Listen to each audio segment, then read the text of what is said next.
예, 수요일 묵상의 시간입니다. 세상 모두가 추구해도 아닌 것을 아니라고 할 수 있는 삶을 살려면, 세상 모두가 추구해도 아닌 것을 아니라고 할 수 있는 삶을 살려면, 이런 제목으로 오늘 묵상 또 함께 나누겠습니다.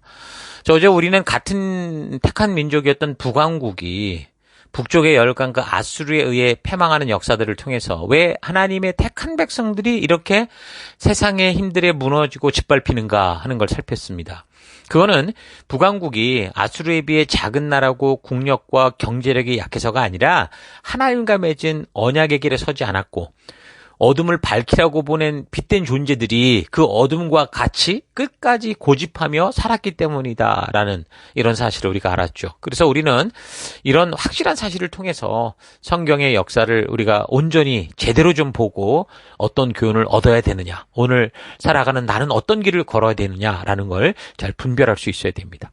그러니까 북왕국이 이렇게 끝까지 고집을 피우다가 몰락해가는 이런 시기에 남유다는 이제 히스기야라는 사람이 왕이 돼서 이 사람은 이제 여러 가지로 처음에 잘했습니다. 그러니까 히스기야 왕의 선한 일에 대해서 열왕기를 보나 뭐 역대기 기록을 보나 이게 참고해 보면 그는 정말 유다 왕들 가운데 전에도 후에도 이런 사람이 별로 없었다. 이렇게 주께서 모세에게 명하신 계명들을 잘 준수했다.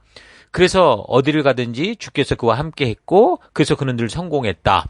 이런 식으로 좋은 평가를 하고 있습니다.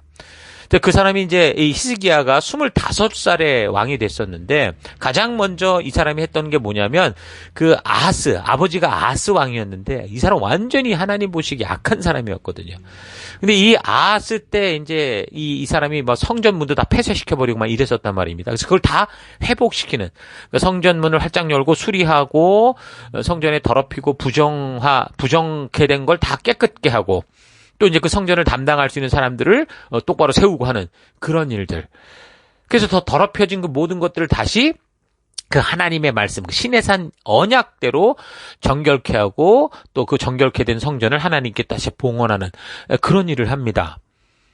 그리고 이제 그런 그 성전이 준비됐을 때 크게 이제 유월절을 지키는데 요 시기는 아마 북왕국이 패망한 지 7년 정도 지난 후의 시기였기 때문에 히스기야가 단지 남유다만이 아니라 그 왕국 지역 전혀 그러니까 북쪽으로는 그 북쪽 끝이 단이었잖아요.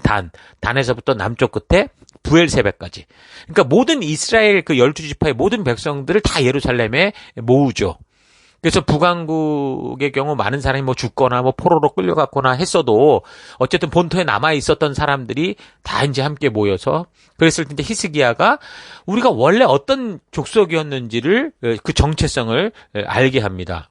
그래서 하나님이 그 백성들에게 명하셨던 그래서 신의 산 언약을 따라 온 백성들과 함께 그렇게 하나님 앞에 나아가게 되죠.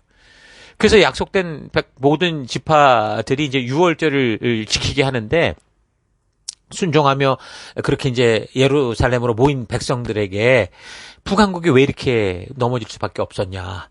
이런 것들을 다 교훈하면서 우리가 하나님을 바르게 섬긴다면 하나님은 다시 우리를 세울 거다. 이런 식으로 이제 격려를 하죠. 자, 그래서 이제 이전에 없었던 규모의 큰 규모의 유월절을 지키게 되고 그것뿐만이 아니라 이 시점을 계기로 이 왕이 이스라엘 족속이 사는 여러 도시로 다 사람들을 보내서 모든 우상들을 다 깨뜨려버리고 나라 전체를 정결한 하나님의 땅이 될 수 있도록 그렇게 정말 애씁니다. 그러면서 이제 신앙의 이 약속들을 지켜가려면 하나님이 그래서 세웠던 그 레위 지파들, 제사장들 이런 사람들로 하여금 다시 이제 그 다윗 시대에 그 온전하게 세워졌었던 그대로 행할 수 있도록 바르게 하는 일들까지 한 거죠. 그리고 이제 북왕국이 아수라에 의해 몰락했던 이거를 교훈 삼아서 자기는 이제 국가방위에도 참 힘을 기울여서 잘 준비하는 일을 합니다. 그러니까 하나님의 축복을 받는다고 해서 여러분 우리가 기도했다고 해서 우리가 아무것도 안 하고 그저 눈만 멀뚱멀뚱 뜨고 있으면 된다. 이건 바른 신앙이 아닙니다. 우리가 하나님을 믿기에 우리가 현실을 바르게 볼 수 있어야 되고 온전한 준비를 하고 애를 쓰는 것. 그게 바른 신앙이에요. 하나님을 바르게 믿는다는 게 뭐 어떤 현실이 다가와도 아무런 준비와 방비하지 않고 간절히 기도하면 하나님이 다 하신다. 이걸 믿고 그냥 앉아있는 게 아니라고요. 하나님 말씀의 가치를 따라 살기 때문에 그 말씀의 가치를 따라 우린 더 잘 준비해야 되고 더 최선을 다해 노력해야 되고 애써가는 게 그게 바른 믿음이라고요. 그러니까 히스기야가 바로 그런 순종의 삶을 살았기에 그렇게 축복의 통로가 됐던 거예요. 그러니까 열왕기하 18장 6절에서 이야기하듯이 히스기야가 성공적인 삶을 살 수 있는 비결은 바로 그 모세가 명한 계명대로 순종했기 때문이라는 거죠. 그 계명대로 살지 않은 북왕국이 몰락했다라는 사실을 근거로 볼 때 히스기야가 그 계명대로 살려고 했다라는 것은 그가 하나님의 보호와 축복이 있는 그 하나님의 약속으로 말미암는 축복을 누리는 그런 바른 길로 나아갔다라는 걸 알 수 있는 거죠. 그래서 이런 사실로 인해서 역대기 기자가 히스기야 왕을 평가하기는 여호와 보실 때 선과 정의와 진실함으로 행했던 사람이다. 율법이나 계명이나 그의 하나님을 찾고 한 마음으로 행했던 사람이다. 그렇게 얘기를 하면 그리고 형통했다 이런 얘기를 하는 거죠. 여러분 저는 성도된 여러분과 제가 오늘날도 이런 하나님의 명령과 가치를 따라 살아감으로 말미암아 하나님이 약속하신 축복을 누리는 우리가 되기를 바랍니다. 하나님과의 관계를 온전하게 하고 무너진 자신의 삶을 말씀의 가치를 따라 믿음으로 바르게 세우기를 원하십니까? 그러니까 하나님의 법도와 규례와 명령의 가치를 따라 삶을 바르게 세우고 전심으로 그 말씀의 가치를 따라 우리가 정말 살아가야 됩니다. 그러기 위해서는 우리가 이 성경과 역사를 바르고 온전하게 알아야 되겠죠. 이 신의 언약으로부터 이어져가는 성경의 모든 이야기들을 우리가 온전히 알아야 되는 겁니다. 그게 진정한 회복의 길이고 유일한 그런 회복의 길이다라는 거 잊지 마십시오. 자, 그런데 역대기서로 보는 유다 왕들에 대한 평가는 대부분 좋다고 그랬죠. 역대기는 그 적혀진 시기가 포로로 잡혀갔다가 돌아와서 새롭게 그 땅을 재건하면서 그 힘들고 어려워하는 백성들에게 어떤 정체성, 민족적 정체성을 주기 위해서 그 역대의 그 왕들에 대한 좋은 것들을 많이 부각시켰다고 했습니다. 그래서 우리는 이 기록만이 아니라 다른 기록을 참고해서 보아야 그래야 이제 히스기야가 됐든 누가 됐든 그 역사에 대한 바른 안목과 바른 어떤 눈들을 가질 수 있다 그랬어요. 그래서 지금은 히스기야가 이렇게 좋았던 점들을 우리가 많이 봤지만 결국은 그가 어떤 일을 하고 죽게 됐는가라는 걸 우리가 바르게 볼 수 있어야 됩니다. 열왕기하 18장을 보면 히스기야 통치 6년째에 이제 되던 해의 북왕국이 아수르에 의해 망했던 거고요. 자, 이런 시기에 왕이 된 히스기야는 북쪽의 아람과 북왕국을 다 무너뜨리는 메소포타미아 열강, 메소포타미아 지역의 열강, 아수르의 위협 속에서도 나름대로 승승장구하는 그런 삶을 산 거죠. 왜요? 말씀의 가치를 따라갔기 때문에. 그런 승승장구했던 삶이 히스기야가 강했고 능력이 있어서가 아니라 역대기 기록이 보여주는 것처럼 하나님 말씀대로 서고자 했기 때문이었다라는 거, 이런 역사를 잘 연결해서 봐야 됩니다. 자, 그런데 계속된 그에 대한 기록을 참고해 보면 그가 선지자 말처럼 아수르를 의지하지 않고 하나님을 의지했던 건 사실인데, 근데 안타깝게도 또 계속되는 내용을 보면 전적으로 하나님을 의지했다기보다는 또 다른 모습이 보여요. 친 이집트 정책을 피거든요. 자, 그러니까 히스기야는 여전히 하나님을 향한 전폭적인 믿음보다 자꾸 보이는, 그러니까 상황을 따라가는 그런 삶을 살았던 거죠. 이사야 20장에서 살폈듯이 이사야 선지자가 그 벌거벗은 몸으로 막 그 3년 동안이나 돌아다니면서 그 왕들과 통치자들에게 이집트를 의지하지 마라, 그렇게 경고하고 외쳤었는데 아마도 히스기야가 이걸 알았을 건데, 근데 그럼에도 불구하고 위기를 만나니까 또 이집트를 의지하는 걸 보면 히스기야도 늘 흔들리는 삶을 사는 그런 사람이었구나라는 걸 알 수 있습니다. 그렇게 살았는데도 성경은 참 하나님 앞에 참 성실했던 사람이다라고 말하는 걸 보면 참 감사한 거죠. 근데 결국은 이 실제적인 역사를 보면 이 사람의 그 어떤 행동으로 인해서 결국에는 이 남유다가 그 다음 세대쯤에 다 끝장나거든요. 그러니까 그 당시 어쨌든 히스기야는 아수르가 뭐 어쩌고 저쩌고 해도 결국은 남유다까지 다 낼름 살킬 거다라는 걸 예측했기 때문에 나름대로 아주 준비도 잘했어요. 포위를 당하면은 뭐 포위된 성 안에 물과 음식이 있어야 버틸 수 있잖아요. 그래서 이제 아무래도 그 중요한 물의 문제를 해결하려고 그 성 밖, 예루살렘 성 밖에 기혼샘이 있었는데 그 성 밖에 있는 샘을 이 성 안에 있는 실로암 연못까지 이렇게 물길을 끌어들였습니다. 근데 그게 그냥 겉으로 그냥 물 고랑만 내면 막아버리면 그만이잖아요.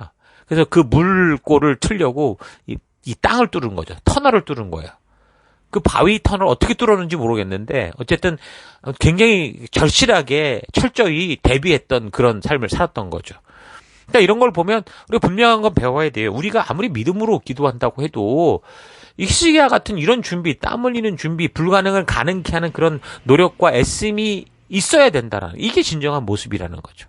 우리는 뭐 기도만 하면 그게 진정한 믿음인 것처럼 자꾸 착각을 하는데 그렇지 않습니다. 기도만 하고 있는 게 아니라 다윗처럼 골리앗을 향해 물맷도 들고 나아가야 되는 거예요. 자, 그런데 중요한 건 뭐예요? 이렇게 아무리 물과 뭐 식량 뭐 이런 여러 가지를 준비한다고 해도, 아무리 방벽을 철저히 쌓고 뭐 최신 무기를 가졌다고 해도 결정적으로는 뭐가 결국 이 승리의 성패가 됩니까? 그러니까 하나님의 뜻을 지키냐 아니냐라는 거예요.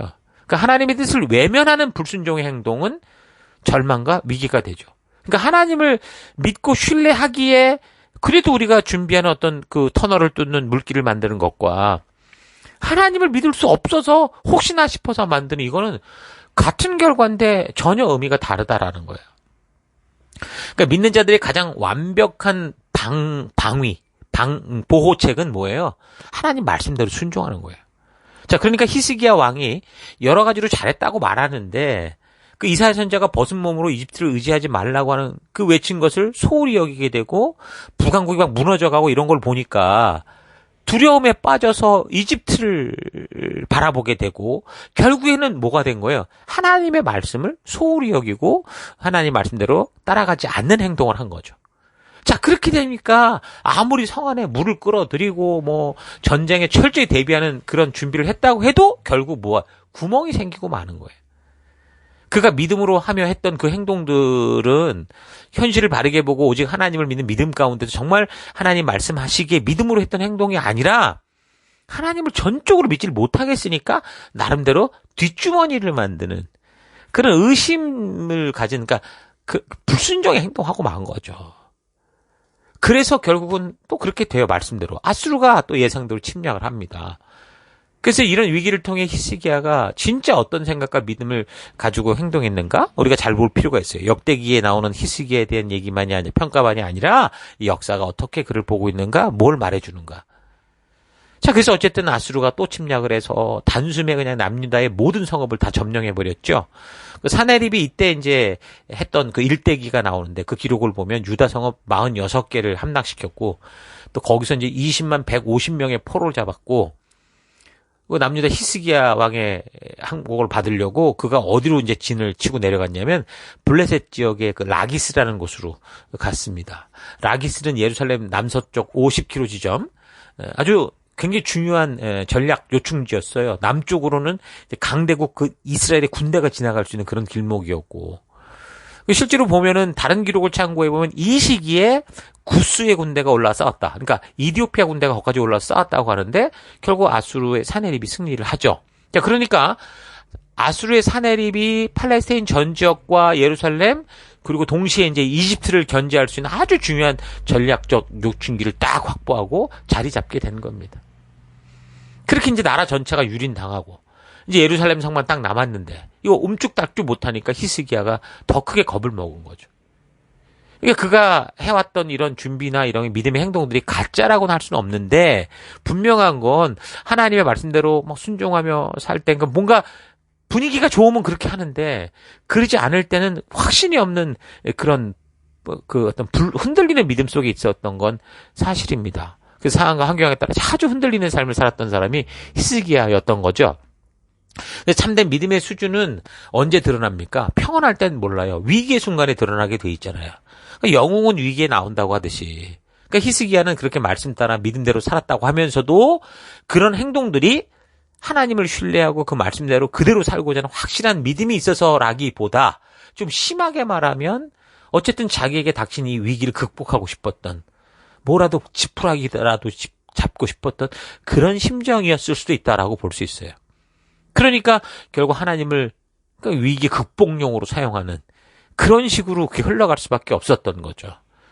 진정한 믿음이 있다면 그런 위기를 통해서 확고한 믿음의 행동으로 내가 죽더라도 주신 그 약속을 믿는 그 길로 나아가야 되는데, 바로 그런 위기의 순간에 그 믿음의 뿌리가 지금 어떤 상태에 있는지 그대로 지금 보여졌는데, 그 믿음의 뿌리는 진정한 믿음으로 하나님을 향한 전폭적인 믿음이 아니라 상황과 환경을 보며 자꾸 타협하는 그런 수준이었던 겁니다. 그래서 결국은 무너졌어, 이 사람이. 그래서 이제 라기스까지 와서 진치고 있는 그 아수르 왕 사네립에게 사신을 보내죠. 사람을 보내서 한마디로 항복해요. 죄송합니다. 잘못했습니다. 벌 받겠습니다. 그래가지고 18장 14절을 보면 그 랍사게가 뭐 그렇게 얘기를 하잖아요. 뭐라고 했냐면 우리가 잘못했습니다. 철수만 해주시면 요구하는 거 다 드릴게요. 그러니까 아시리아 왕이 뭐라고 했냐면 은 300달란트, 금 30달란트 가져와 그랬습니다. 원래 과거의 전쟁은 전부 그냥 도둑질이에요. 도둑질 다 뺏어오는 거예요. 뺏어오다 못해 너 얼마씩 상납해. 완전히 깡패짓 하고 오는 거죠. 그리고 만약에 상납 안 하면 또 쫓아가서 막 때려 죽이고 막 이런 일도 벌이면서 그랬던 거죠. 그러니까 여기서 은 300달란트면 10톤이거든요. 금 30달란트 1톤 가져와 그랬던 거예요. 아니 지금 이 남유다 땅 자체가 그 우리나라 그 강원도만도 안 될 만큼 그 정도였는데 거기 이미 다 뺏기고 예루살렘밖에 없었잖아요. 그럼 이제 히스기야가 왕궁에 내탕고 안 되니까 성전에 내탕고 모으고 모으다가 안 되니까 그때 이제 종교개혁하면서 성전 문과 문설주 깨끗게 한다고 쫙 금으로 발랐던 거 다 뜯어냈어요. 그래서 이제 1턴을 맞춰가지고 이제 갖다 둔 거죠. 18장 15절. 그리하여 히스기야는 주의 성전과 왕궁의 보물창고에 있는 은을 있는 대로 다 내주었다. 그때 유다의 히스기야 왕은 주의 성전 문과 기둥에 자신이 직접 입힌 금을 모두 벗겨서 아시리아 왕에게 줬다. 그렇게 얘기를 합니다. 그러니까 히스기야가 역대기에는 지금 좋은 왕으로 평가가 돼버렸는데 그가 행한 이런 행동을 지금 보면 이런 역사의 이런 사건을 보면 그는 이사야 선지자의 경고였던 그 이집트 정책을 포기하지 않았던 거고 그 결국에는 이런 이 위기 속에 처했던 사람이다라는 걸 알 수 있어요. 그러니까 악한 사람은 아닌데 연약한 사람이었다라는 거죠. 우리는 이런 히스기야를 사실 비판할 건 아닙니다. 바로 이런 모습이 사실 읽어가면서 나구나라는 걸 우리가 인식하게 될 테니까요. 저도 얼마나 이 히스기야를 통해 나의 현실을 보게 되는지 모르겠어요. 자, 이럴 때 우리는 어떻게 해요? 이런 위기를 통해, 이런 역사를 통해 우리가 자꾸 배워야 되는 게 믿음의 거장으로 태어나기 위한 그런 어떤 결단이 뭘까? 나는 이런 위기 속에 어떤 결단을, 내 목숨을 살리는 거, 뭐 이런저런 핑계대고 어쨌든 여기를 극복하는 거를 찾을 것인지 아니면 믿음의 길을 걷기 위해 내 목숨을 내놓을 것인지. 여러분, 그 히스기야의 이런 걸 볼 때 정말 믿음을 지키는 일에는 목숨 건 용기가 필요하구나. 이런 걸 느끼지 않습니까? 그저 믿으면 모든 게 잘 되는 게 아니에요. 병거와 어떤 천사가 나를 지키고 이런 게 아니라고요. 우리가 하나님을 믿으면 뭐 아무런 적도 없고 어려움도 없고 위험도 없고 하는 일마다 잘 되고 우리는 면류관 쓰고 뭐 그냥 구름 타고 다니는 이거 착각입니다. 성경은 절대 그렇게 말한 적이 없어요. 히스기야가 왕에 즉위하면서 처음 종교개혁을 일으키고 하나님 말씀대로 살려고 애썼잖아요. 그 어릴 때 25살 때 왕이 됐으니 뭔가 분명히 붙들어야 되니 너무 간절했을 거예요. 정말 마음으로 정말 그렇게 지키려고 그런 마음이 있었을 것 같아요. 그래서 마음대로 순종하는 삶을 막 살려고 하니까 그때 여러 가지로 승승장구했다고 그랬죠. 그래서 블레셋 같은 이런 족속들도 싸워서 이기고 그리고 이제 막 이 요새화 시키고 막 이런 일들을 했단 말입니다. 그러니까 처음 집권 때 히스기야는 정말 하나님 말씀대로 그렇게 이제 순종하며 나아가려고 애를 쓰다 보니까 정말 하나님이 약속하셨던 그 결과를 보는 그런 나라를 만들 수 있었던 안정된 나라를. 자, 그런데 왜 아수르의 침략으로 인해서 흔들리고 말았나? 그러니까 역사적으로 볼 때 유다는 블레셋과의 싸움에서 충분히 이기고도 남는 그런 역대 전적들이 있어서 아마도 히스기야가 생각할 때 블레셋은 좀 만만하게 본 거예요. 그것도 하나님의 은혜 때문에 이길 건데 자기들은 이길 수 있었어라고 생각을 했던 거죠. 근데 10개 지파로 구성된 이제 북왕국이 무너져가고 그 강대국 아수르가 순식간에 그들을 그냥 짓밟아버리고 그런 현장을 보니까 점점 두려워지기 시작한 거예요. 그래서 하나님이 아닌 다른 주머니를 찬 거죠. 이집트를 붙잡고 그 위기를 극복하려고 했던 거죠. 우리도 이럴 때가 너무 많거든요. 그러니까 우리 앞에 대적하는 어려움과 뭐 강한 세력이 없을 때는 아무 문제 없이 삶이 진행되는 것 같아요. 그래서 우리가 교회에 와서도 막 믿음의 호랑이처럼 막 그렇게 막 담대하게 막 행동하고 그런 것 같은데 그래서 사실 그 하나님이 또 그런 어떤 마음을 불쌍히 여겨주시고 우리에게 또 승리의 길들을 주시면 또 우린 교만해지죠. 그러니까 정작 히스기야처럼 거대해 보이는 위기가 다가오면 우리도 어느 순간인가 그냥 말만 많아지는 거예요. 순종이 아니라 말만 많아지는 거죠. 그러면서 문제와 어려움 앞에 꼬리 내린 강아지가 돼서 이 핑계 저 핑계 이 핑계 저 핑계 대고 있게 되는 겁니다. 그러니까 믿음 따라 말씀대로 살아가는 길은 여러분 결코 넓고 편안한 길이 아니고요. 좁고 불편한 길이고 목숨 거는 길이다라는 게 잊지 마십시오. 일부러 하나님이 우리를 어렵게 만들려고 한 게 아니에요. 그러니까 모든 사람들이 지금 하나님의 길로 가지 않고 전부 그냥 함께 휩쓸려 가니까 그걸 우리 거꾸로 가야 되니까 그게 힘들다고 계속 말씀드리잖아요. 그러니까 예수를 바르게 믿으려고 하면 이 세상에서 믿음의 삶을 그냥 당연히 온전한 길을 걷는데도 그게 위기가 되고 위협이 되고 어려움이 될 수 있는 그런 일들이 늘 다가오는 거죠. 대부분 저를 비롯해서 그 많은 성도들이 처음 하나님의 은혜로 감격하고 겸손하게 말씀대로 순종하면 날마다 말씀 꿀같이 보고 그럴 때는 나름대로 위기를 극복해요. 그러다 보니까 사실 우리의 삶에 하나님의 형통이 이루어지는데 근데 이제 중요한 게 그렇게 하나님이 주신 형통을 믿질 못해. 이게 그냥 살다 보니 이게 당연히 되는 거구나 이렇게 알게 되는 거죠. 자, 그러다 보니까 이제 큰 위기, 만만치 않은 어려움이 갑자기 다가오면 믿음으로 이걸 이기게 해줬던 하나님을 바라보는 게 아니라 자꾸 딴주머리를 차게 되는 거예요. 히스기야처럼. 내가 만만하고 생각하는 거는 믿음이라고 말하면서 뭐 말씀의 가치대로 뭐 순탄하게 가는 것 같은데 정작 진짜 믿음이 필요해서 우리의 목숨을 걸고 우리의 어떤 그 결단이 필요한 그때는 어때요? 자꾸 의심에 사로잡히고 두려워하고 그러다가 의심이 이제 심어지게 되면 하나님을 오해하고 이렇게 심해지면 불신하게 되고 그럼 당연히 다른 주머니 차게 돼 있어요. 대부분의 신앙의 위기가 그렇게 이제 불신으로 인한 오해에서 시작이 되죠. 최초의 그 범죄도 그런 거 아닙니까? 사탄이 던진 거짓말에 하와가 속아서 결국은 하나님을 불신하게 되고 하나님을 오해하게 되면서 이 세상이 완전히 나락으로 떨어졌잖아요. 그러니까 하나님에 대한 오해, 믿음에 대한 오해, 기도에 대한 오해, 신앙생활이라는 거에 대한 오해. 그러니까 히스기야 왕도 하나님을 믿고자 하면서도 자기 생각대로 안 되니까 그런 두려움 때문에 그래서 하나님의 신실하심을 자꾸 의심하고 약속을 의심하고 점차 불신의 마음으로 하나님을 이제 오해하게 되니까 당연히 그럼 전포적인 믿음의 길을 걷지 못하죠. 믿는다라고 말은 하면서도 매주 뭐 교회당에 가면서도 결국 세상을 의지하고 세상에서 내가 버텨낼 방법, 이집트를 찾게 돼 있어요. 그러니까 위기의 핵심이 되는 이 아수르와 내가 싸울 수 있는 게 뭘까 생각해 보니 이집트밖에 없으니까 그걸 나름대로 히든 카드로 준비한 거예요. 히스기야가. 그러나 하나님은 그런 태도를 보면서 준비성이 좋다고 하는 게 아니라 불신하라고 하는 거예요. 어우 잘했다. 이런 게 아니라니까요. 분명히 우리는 하나님께 뭘 기도해도 우리가 열심히 해야 된다고 그랬어요. 이렇게 철저히 준비해야 된다고 그랬어요. 어떻게 보면 이것도 히스기야가 이집트와 가까이 하는 것도 하나의 어떤 준비성이라고 볼 수 있겠죠. 근데 중요한 거는 왜 이게 그렇지 않냐면 하나님이 거기에 대해서는 하지 말라라는 분명히 말씀을 하셨기 때문이거든요. 하지 말라 한 거를 하는 거는 준비가 아니라 불순종이죠. 그래서 우리의 하나님을 향한 믿음은 말씀의 가치, 하나님이 뭘 말씀하셨냐라는 게 기준이 돼야 되고 그게 전부가 돼야 되는 거예요. 온전히 하나님 말씀대로 믿음으로만 살아가는 거 그게 돼야 된다고 해요. 그래서 우리가 어떻게 돼요?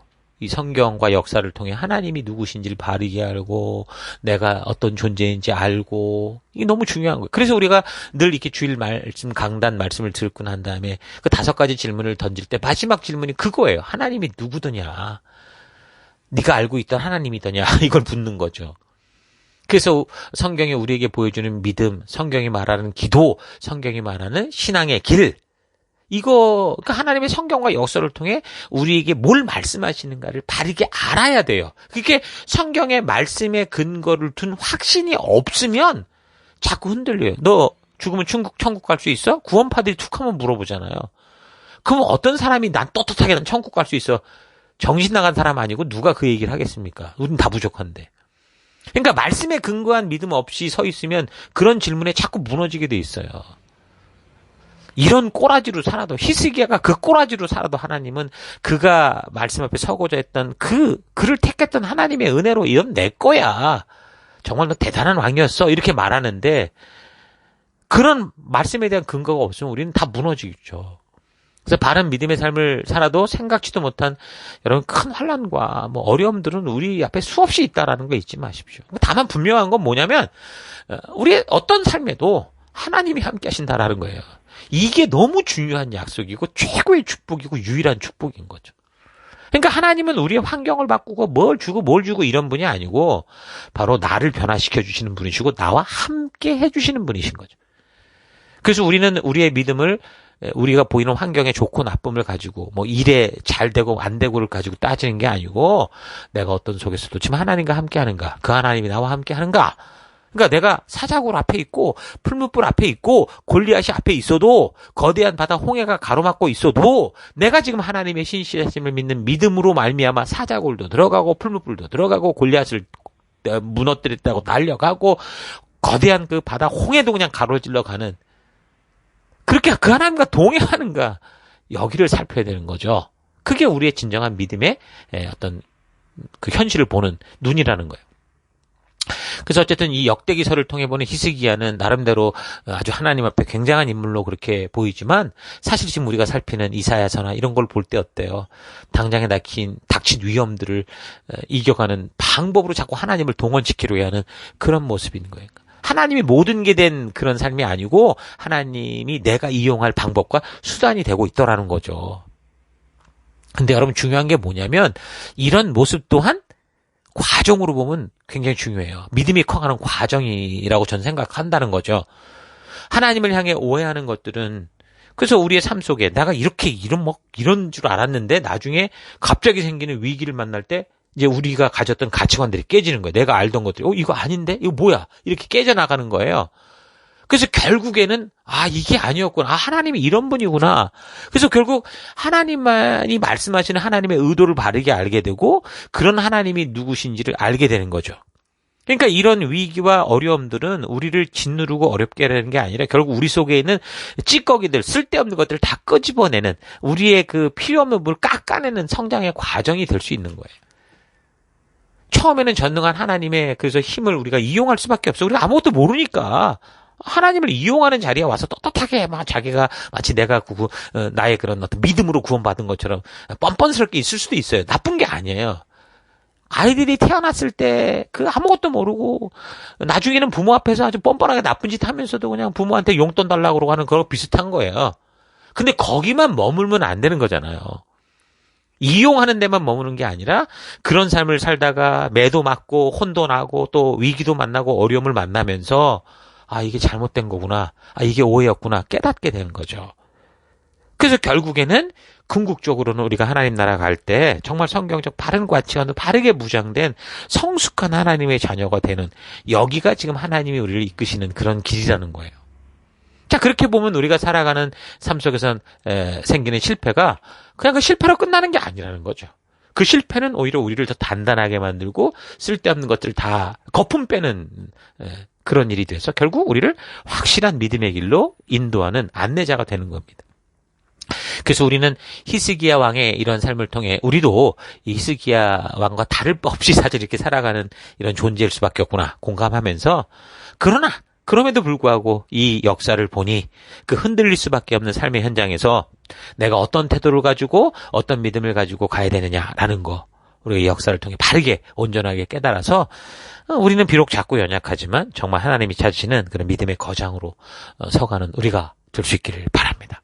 자, 오늘 하루 나는 분명히 이 히스기야처럼 나름대로 어떤 부분에서 믿음으로 승리하기도 하지만, 그러나 정말 말씀 그대로 살아가야 되는 정말 믿음이 필요한 그 순간에 어떤 식으로 살고 있는지 차분히 자신의 삶의 현장을 되돌아볼 수 있길 바랍니다. 참된 믿음의 삶은 그저 생각 속에서만 이루어지거나 어떤 종교적 구호를 외치면 되는 게 아니죠. 하나님의 자녀로서 하나님의 말씀대로 사는 일은 정말 목숨을 내놓는 용기가 필요합니다. 꼭 순교 현장으로 가야 된다라는 게 아니고요. 우리의 일상의 삶을 살아가는 우리의 삶의 현장에서 정말 하나님의 말씀 가치대로 결정하고 또 그렇게 행동하는 것 자체가 사실 우리가 느끼듯 목숨 건 결단을 요구하는 거죠. 야, 이렇게 했다간 친구들에게 왕따 될 수 있고, 야, 이랬다간 사회에게 손가락질 받을 수 있어요. 근데 그 길이 생명의 길이면 걸어야 되니 목숨 건 결단을 하는 거죠. 주변의 동료와 친구와 우리의 사회 문화가 정말 중요하다고 생각하고 집중해서 추진하는 게 하나님이 말씀하신 가치와 다를 때 우리는 기꺼이 say no라고 할 수 있어야 되는데, 그게 생각으로는 뭐 이렇게 단순하게 말할 수 있죠. 저도 이렇게 말은 쉽게 할 수 있지만, 실제 삶의 현장에서 말씀의 가치를 따라 선택하고 그 말씀의 가치가 옳다고 말하는 거, 그 가치를 따라 살아가는 거, 이게 정말 쉽지 않은 게 우리 현실입니다. 여러분, 우리의 자녀들이 어려서 학교를 다니면서부터 얘들이 성경의 가치와 다른 것들을 보거든요. 그게 옳다고 자꾸 교육을 받고 있어요. 성경의 가치를 볼 때 분명히 아닌 것을 아니라고 말해야 되는데, 뭐 주변의 친구와 뭐 선생님들 다 그거를 추구해가고 그게 옳다고 이렇게 가니까 그런 받는 시선이 두려운 거죠. 그래서 그 어릴 때부터 자신도 모르게 타협하게 되고 말없이 묵인하게 되고, 동의도 아니고 반대도 아니고 그렇다고 찬성도 아니고 애매한 모습을 취하며 살아가는 것. 그러니 점점 이 자신의 정체성이 막 혼란스러운 게 오늘의 현실입니다.